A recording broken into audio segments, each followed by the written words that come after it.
Hello students, in this part we are going to learn about the coherent systems of unit and what are the advantages of SI system.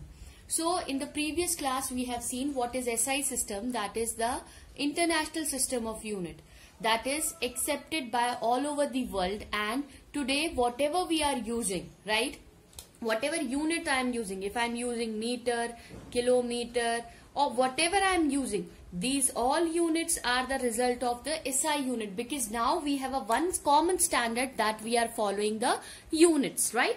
So now the question comes, what is this coherent system of units? So the coherent system of unit is defined as that it is a system of unit based on a certain set of fundamental units from which all derived units can be obtained by simple multiplication or division without introducing any numerical factor in it. What does it mean? It means that as we have seen the SI system, and the SI system has already given us the 7 fundamental units. What are those 7 fundamental units? So that is your mass, length, time, temperature, current, electric current, okay, and if we talk about luminous intensity. So all these factors we have seen, mole of substance, right?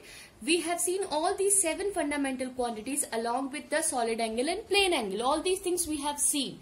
So with the help of these 7 fundamental plus 2 supplementary units, we can derive any other unit by multiplication and division, and that system is called the coherent system, okay? Now, what are the advantages of SI system? First advantage says that the SI is a coherent system of unit. As just now we have discussed, what is coherent? Means basically you can say it is a source of the units from where we can derive any other unit that can be in by the multiplication, division or any other way, right? It is a rational system of unit. What is this rational system of unit? Means it is based on the facts.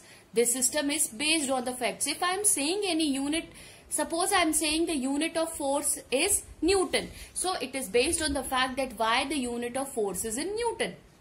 It is a metric system, okay. This is metric system means that here we can represent the powers in the power of 10. That's why it is called a metric system.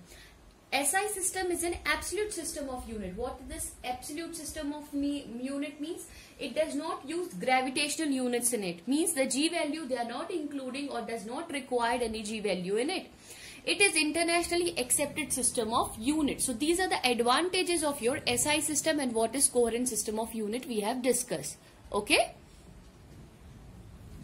Now here we are going to talk about, as we have seen that we have the 7 fundamental quantities, or we can say fundamental quantities which we have. Now we have to remember some abbreviation of the 10 to the power of 10.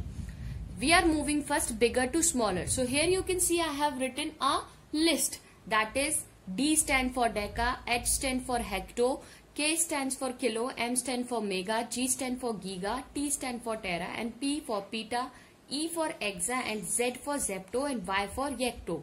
Okay, now you can see here the powers also 1, 2, 3, 6, 9, 12, 15, 18, and along with that we have these powers.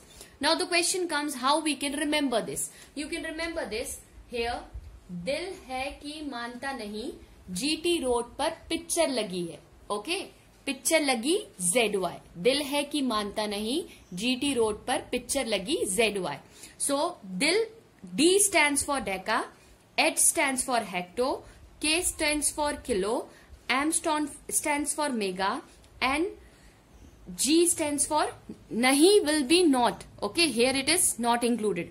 G stands for giga, T stands for tera, P stands for picture, E stands for exa, and Z is zepto, and Y is yecto. So you have to remember this E, this P, ZY, M, G, T, H and D. So this is the remembrance, or this is too trick to remember all these abbreviation of 10 to the power from the bigger to the smaller units, okay. So deca means 10 to the power 1, hexa means 10 to the power 2, kilo means 10 to the power 3, mega means 10 to the power 6, giga means 9, tera means 12 and peta means 15.